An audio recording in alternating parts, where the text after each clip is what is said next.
Hey guys, here at Blackjack Frame Machines, working on another chassis, but this time something a little bit different. Instead of one of our usual Nissan 240 drift car, this frame repair job is literally just that, 69 Corvette frame.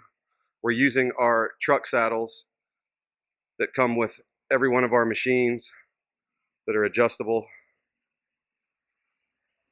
height, and we're using our anchor blocks that also come with the machine. So we've got this frame up here bolted down. And what's so nice is we know that the stands are level. So we can now take measurements off the deck of the machine and compare one side to the other. And at the same time, we're using our tram gauge to take measurements as well. Customer that brought us this car is restoring it and said it had some frame damage.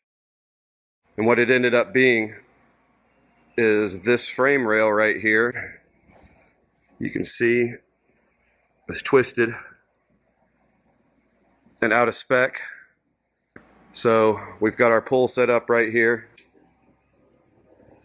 And one of the things people ask about our frame machine is, does the pull have to be set up directly in line with where you're pulling? And the answer is no.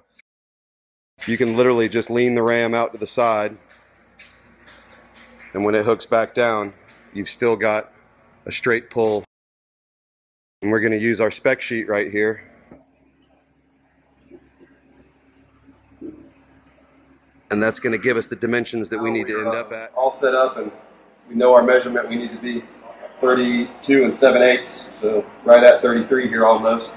So Lynn's going to hit the pedal for me and start working it. See if we can bring this guy around into spec. Come on. We're almost there. We're at 33, and I think we'd probably like to go a little bit past it, so when we let off, so just give it another. And I think what we'll do is let's hold it right there, and we'll do some hammering and a little metal work, and literally this frame will be fixed as quickly almost as we put it up here. And everything that we're doing you can do with your Blackjack automotive frame straightening machine in your shop. See you guys on the next one.